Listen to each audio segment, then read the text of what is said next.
The Man Everybody Was Afraid of, a Dave Brandstetter mystery. Book 4 in the series. Author Joseph Hansen. Publisher Open Road Integrated Media, New York. Narrator Eric Aust. Chapter 11. Sandbar Road took him into marshes.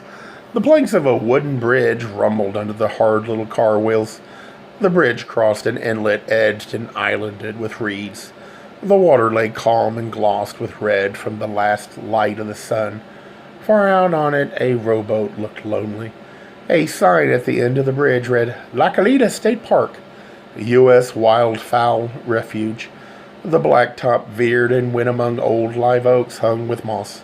Houses clustered there, half a dozen of them, stucco, low-roofed, bristly, with TV antennas, economy cars in the driveways. He parked at the mailbox numbered 310.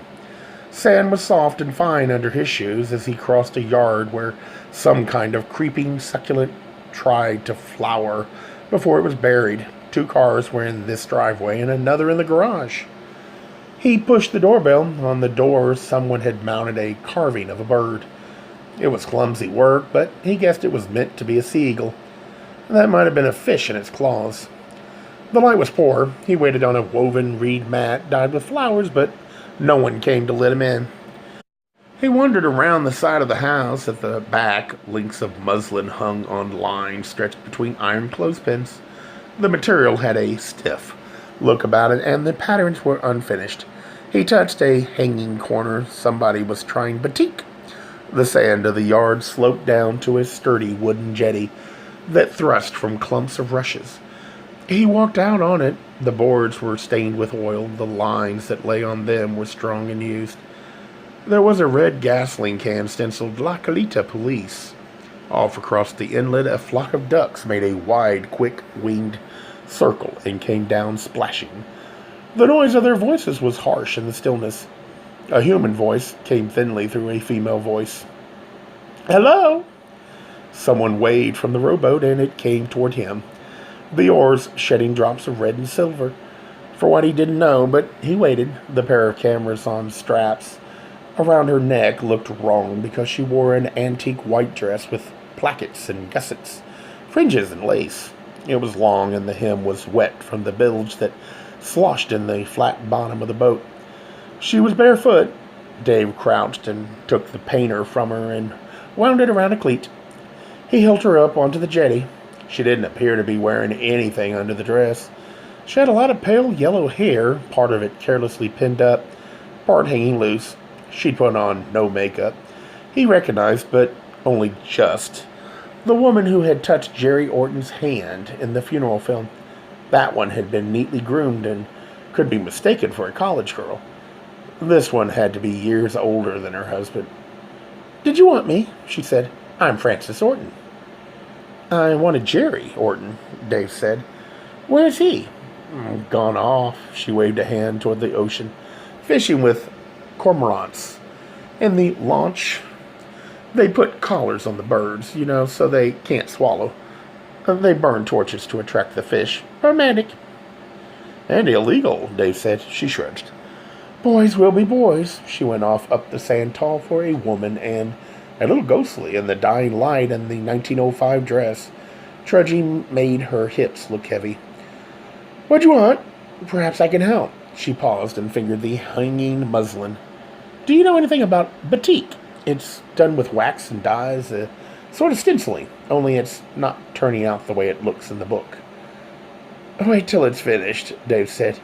"Is there a radio on this launch? It's important." "On the launch?" she said. "But not here. It's the police launch." She pushed open a blue door with seagulls painted on it. "What's it about?" "His father's death," Dave said. "I'm from the insurance company." He gave her a card. "When will he be back?" "Oh, not for hours. He doesn't go on duty again till midnight." In the dark doorway, she tilted her head. "May I take a message?" I look crazy, but I'm not. I was a college instructor, and that's how I met Jerry. A crash course in Spanish for police and sheriff's officers. I fight it, but deep down, I'm responsible. "It's complicated," Dave said. She laughed and walked into the house. "Then explain it to me." A pale shadow She took off the cameras by their straps and set them somewhere out of his line of sight. Come in. She pushed at her hair. If you think it's too much for my wandering wits, I'll write it down. How well do you know his sister? He stepped into a room that was the width of the house. The rug was big and shapeless and hand-hooked seagulls again, with clouds and waves, this time a loom, a potter's wheel. A drawing table took up most of the space, along with a butcher block bench heaped with lenses and tripods and light meters, yellow boxes of film and printing paper, hanks of bright yarn and earth-color twine, and brushes and paint pots. But in a corner, a Sears Roebuck couch and easy chair in tough blue plaid faced a TV set that held up a terracotta sculpture of a leaping porpoise. Not very well done. Macrame work hung ragged on the walls. So did a blurred enlargement of a photo of what might have been a gray whale or an overturned and barnacled ship's hull. How much of a radical is she? Oh, that's only an act to upset her father. Francis Orton went around a counter crowded with dying houseplants into a shadowy kitchen where beach birds were painted on cupboard doors. I never knew a girl so desperate for a man's love. She bent out of sight and made kitcheny rattles. Of course, he gave it all to Jerry. And how did Jerry take it? Dave asked. For granted. Her voice echoed hollow from some low cabinet. As the lucky ones of this world take everything. She rose again beyond the plants and frowned at him. Or do you mean his father's death? That's what you hear about. He took that badly. Gods are not supposed to die. He's out enjoying himself tonight, Dave said. With friends, very like his father. She came from the kitchen with a half-gallon glass jug of wine and a pair of lopsided clay mugs. Man made by his father in his father's image. She handed Dave one of the mugs. From my potting period, you can see why I gave it up. She splashed wine into the mugs and set the jug on the cluttered bench. Dave said, there were other periods, weren't there? Rug making, wood carving, sculpture. Stop. You couldn't begin to name them all. What did your father-in-law think of them? And my funny clothes. She walked away, dragging the wet, sandy hem of the old dress toward the couch. He ordered me to shape up, and when I ignored him, he tried to wreck my marriage. She dropped onto the couch and tucked up her feet. You see, when Jerry and I met, I was still reacting against my upbringing. I was the most conventional girl in the world. She looked at Dave over her shoulder. Come sit down. He took the easy chair and set the cup on the margin of vinyl tile the seagull rug didn't cover. He didn't want the wine. What kind of upbringing? Crazy poets and crazier musicians, colored candles stuck in Chianti bottles, suppers out of cardboard boxes from the corner taco stand, drunks and fights, rehearsals till dawn, strangers sleeping in the bathtub, unmade beds and unpaid bills, escapes down to midnight freeways and $100 cars. She smiled, a crooked smile. Any questions? So you taught school, Dave said, and married a cop. But when I'd spent a couple of years with Louise Orton and a dozen other police wives and their children, she lifted her cup at him wryly. You see, your husband never... She drank, and her look traveled the room. I began to miss the way I'd grown up. I started painting, making lampshades, dressing up in garage sale rags. Ben Orton ordered Jerry to divorce me. His wife and her friends cut me dead. I don't miss them, especially not that fat backwoods Hitler. Ben, all I need is Jerry. I counted on his not minding, and he didn't. He doesn't. I have advice for women seeking husbands. With a law enforcement officer, what you see is what you get, including indifference to laws that don't suit them, Dave said. Minor ones, like fishing with cormorants, or slashing the tires of an unwanted stranger in town, or major ones, like burning down the local radical newspaper. She cleared her throat and gave her a citation. The courts don't understand the problem. The legislators don't understand the problem. The police officer has to deal with the problem, face to face, day in, day out. It's often a matter of his life, a split-second decision. The judgment as to what he has to do can't wait for laws to be written and passed and a string of courts to make up their minds. He has to protect himself and the public who depend on him, whether they like it or not. Her mouth twitched. End of Creed. Dave grinned. I can tell your belief runs deep. His does, she said grimly. As his father's did before him. She sighed, shook her head. Mine doesn't matter. What did you want me to tell Cherry? What's Anita done now? Why wasn't she at the funeral? Dave asked. What? Why? She had the flu. That's what Louise said. She was sick in bed at college, Sangre de Cristo. Frances Orton blinked. Wasn't she? Anyway, what does it have to do with her father's death? She was in bed, but not sick and not at college, with a boy named Lester Green in his mother's house up the canyon across the highway. She frowned. What are you talking about? I warned you it was complicated, Dave said. You don't know who Lester Green is?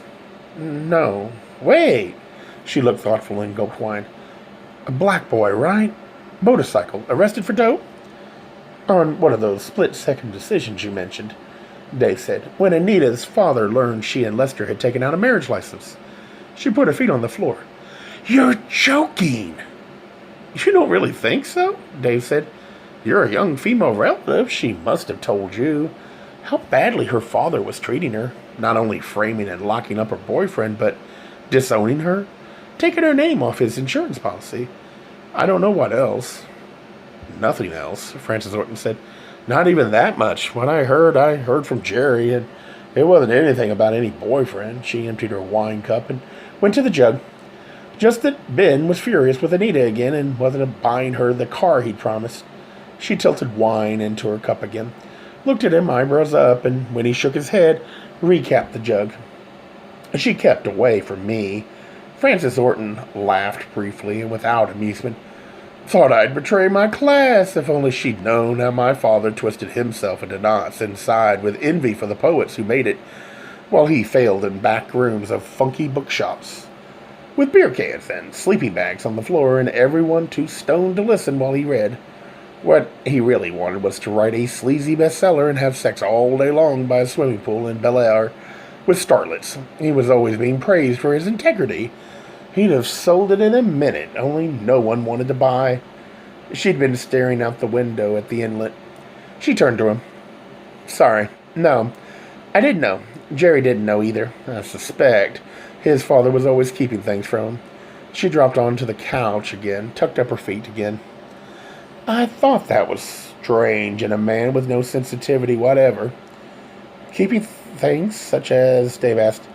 His woman, she said. He wasn't protecting Jerry, Dave said. He was protecting his image, the myth of Ben Orton, champion of law and order, the family, the flag. The things that his wife told me this morning that make America great, which did not include adult movies, homosexual police officers, and most especially not an underground paper. You keep coming back to that, she said. It burned, that's all I know. And all Jerry knew, too, I'll bet. Let me tell you why. He told her about his day and what he'd learned. It took time, he wound up with. And sure enough, this afternoon, Louise Orton drove up to Ophelia Greaves to warn her I was in town and asking about Anita. Mrs. Green didn't know, I knew that. She kept on lying, but those kids had been at her place right along, and they're there now. Anita's ears must have been burning behind the door when she heard what Mrs. Green said about her. He frowned at Frances Orton. Her father did give her that car, a gremlin. Lately, for staying in school and not making waves? I don't think so. Have Jerry ask her when he sees her tonight. It was a bribe to keep her away from Lester Green. When he got out of prison, she must have promised only why would he believe her? She's a female, Frances Orton said. And he loved her. What's so important about the car? It's hidden in a ravine, Dave said, across from the house, under vines. She shook her head. No, it doesn't make sense. Why hide the car? Why hide themselves? A man's in jail for the murder. The case against him is open and shut. They surely can't enjoy being huddled up in some stuffy little house for a stupid adolescent prank that misfired. For how long? For heaven's sake, forever? It misfired, Dave said, but not the way you mean. Oh, no. Her eyes widened. Oh, surely not. That's why I'm here. Dave pushed to his feet. The sunset light of the water struck his eyes. They hurt. He hurt all over. He tried to count to himself how many hours it had been since he'd slept. His mind wouldn't do the sum. Please tell him as soon as he gets back. Dave stepped out onto the sand. She called after him. Where can he find you? He knows, Dave said. She came to the door. What if they've run away? What if he scared them off? That car won't go, Dave said. A Gay Mysteries audiobooks. I think it is easy to hate a label, but a face humanizes the word.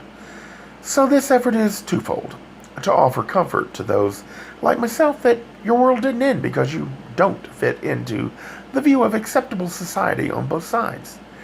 And in hopes of helping those with family that are LGBTQ, that it doesn't mean we are aliens from the child they once knew. Reassure them so they can maybe be supportive at the same time, being true to their values.